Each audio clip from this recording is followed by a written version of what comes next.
pense à une chose que j'ai oublié de préciser ce matin. Je fais très mal ma propre pub, puisque maintenant, depuis que je ne travaille plus directement dans les instances bio et que je suis conférencier, consultant indépendant, j'ai aussi écrit un certain nombre de livres aux éditions Actes Sud, donc je vous invite à en prendre connaissance.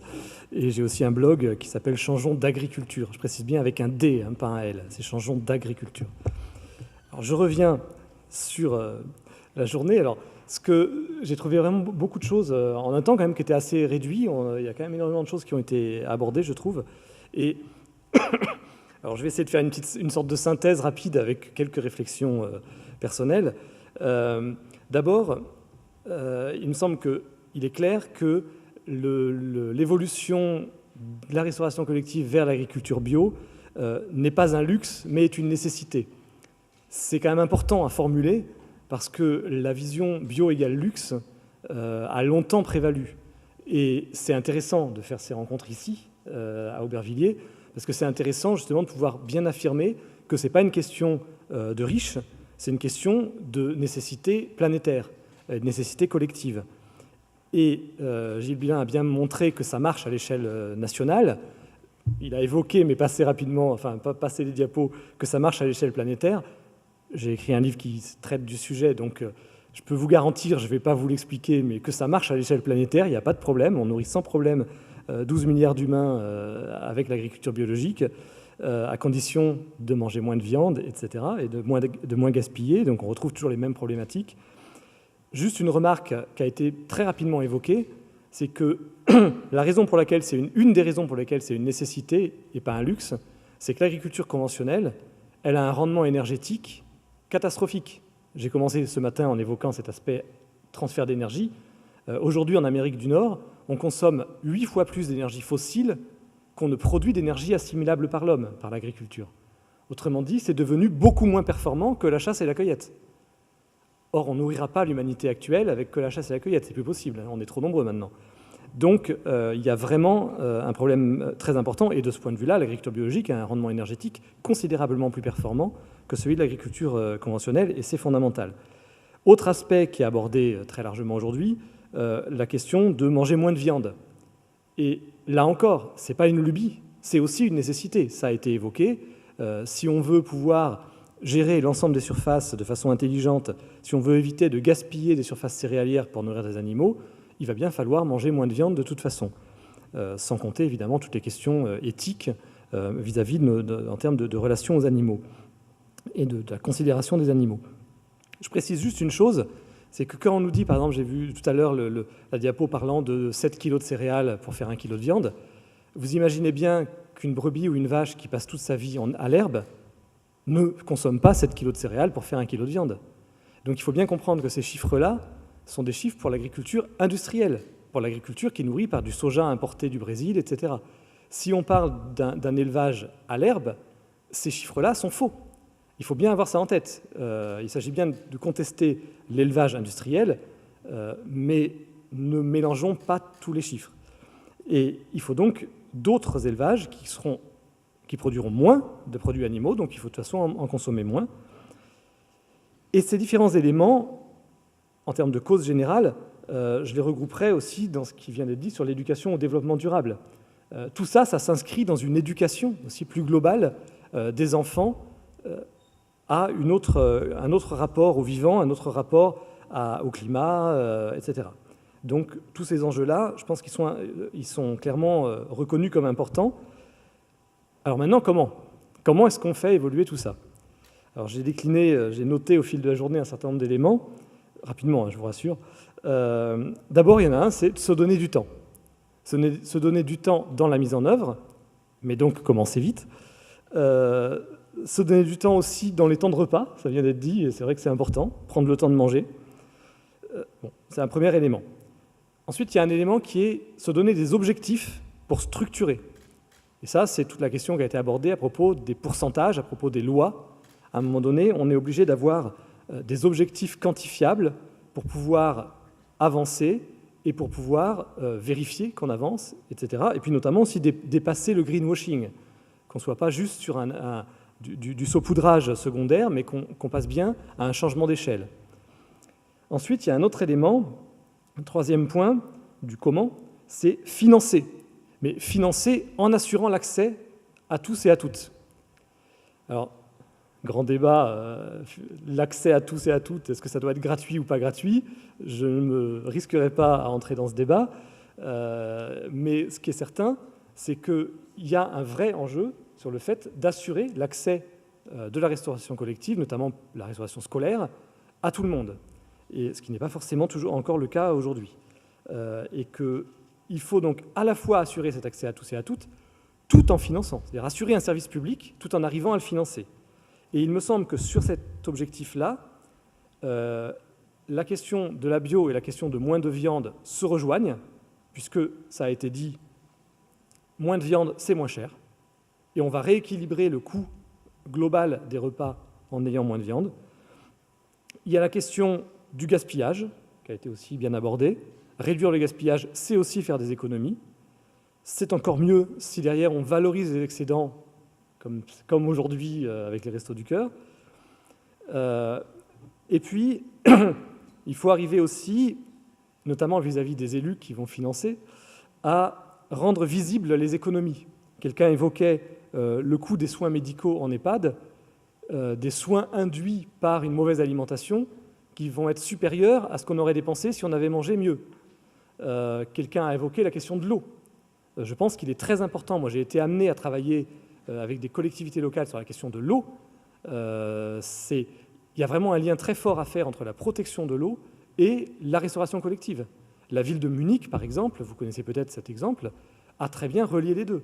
Il y a 25 ans à peu près, la ville de Munich a décidé de passer son bassin versant en bio, et ça a été fait non seulement en faisant des économies derrière, parce que ça leur coûte 30 fois moins cher de payer les agriculteurs pour être en bio, que ça ne leur aurait coûté d'installer une usine de dénitrification. J'ai réussi à le dire.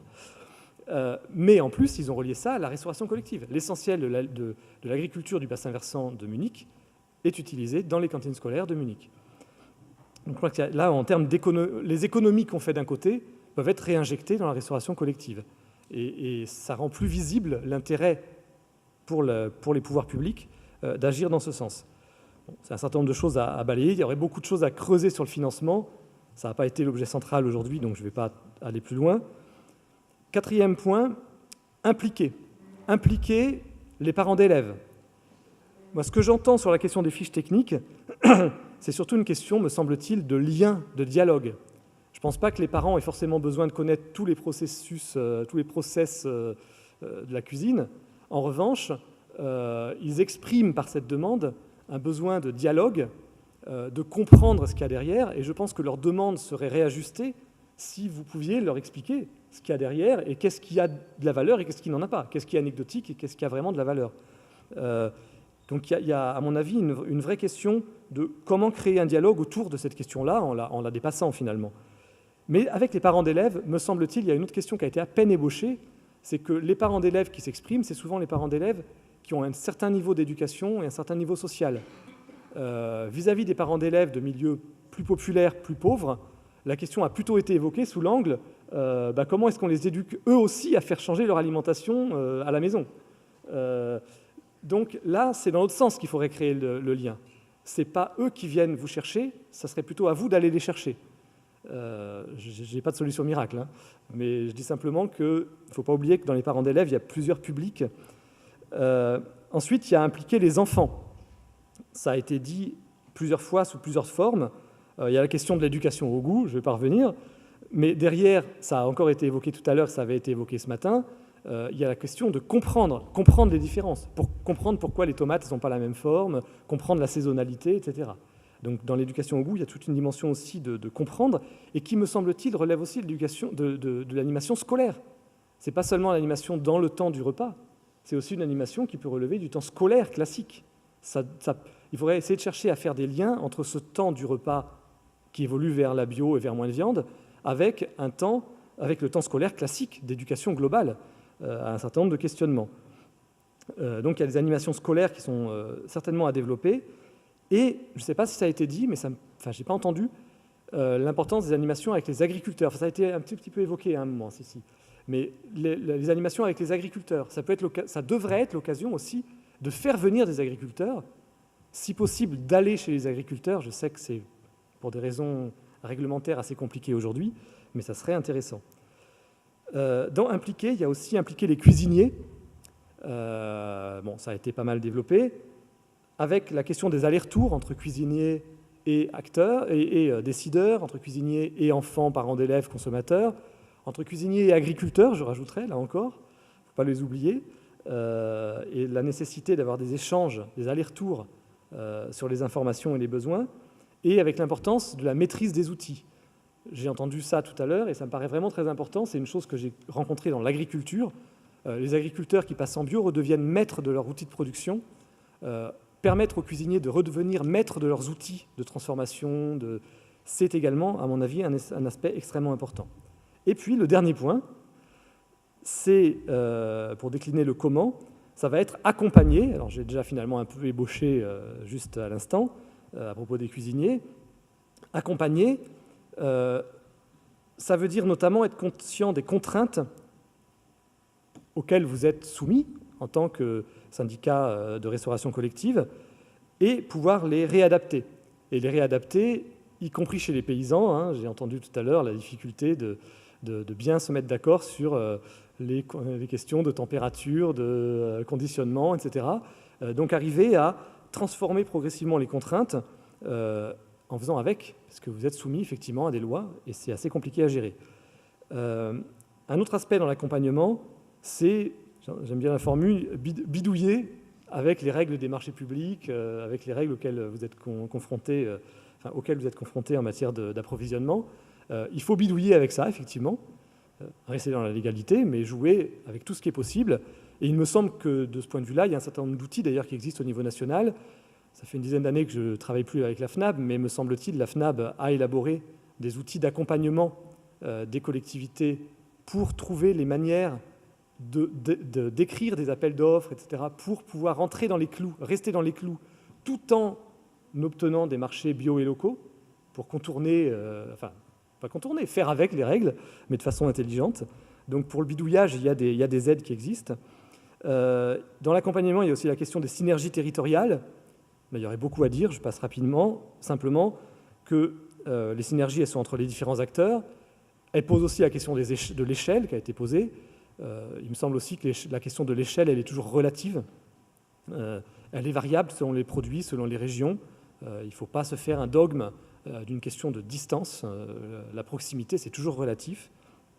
Et maintenant qu'on a des trains, ça fait quand même un certain temps, la proximité n'est pas la même qu'avant qu'il y ait des trains. Les grandes villes se sont développées depuis la fin du 19e, depuis qu'il y a eu le train. Ça a complètement changé la perspective d'autonomie, il faut faire avec. Et donc les échelles peuvent varier complètement. Dans l'accompagnement, il y a la question aussi de partager et valoriser les expériences, comme ça a été le cas aujourd'hui. Apprendre à se connaître, j'ai entendu ça tout à l'heure et je pense que c'est effectivement très important. La journée d'aujourd'hui, j'espère, a contribué à ça. Apprendre à se connaître entre les différents acteurs. Et puis, un aspect d'ordre économique et pratique, organiser l'offre et organiser les outils, notamment les outils de transfo, etc. Et je termine là-dessus parce qu'il me semble que c'est malheureusement pas ce qui est le plus simple. Organiser l'offre à l'échelle des agriculteurs, ça demande de l'accompagnement, ça demande de réajuster pas mal de choses à toutes les échelles. Ça demande pour les agriculteurs comme pour la restauration collective de modifier parfois sa façon de travailler. Un agriculteur qui fournit son marché local, il peut se permettre d'avoir un manque provisoire. Quand il fournit une cantine, il ne peut pas se le permettre. Donc à un moment donné, il y a de tous les côtés des choses à ajuster qui ne sont vraiment pas simples. Mais c'est vraiment quelque chose de fondamental. On ne peut pas développer la bio dans la restauration collective si on n'aide pas à organiser l'offre à l'échelle des territoires.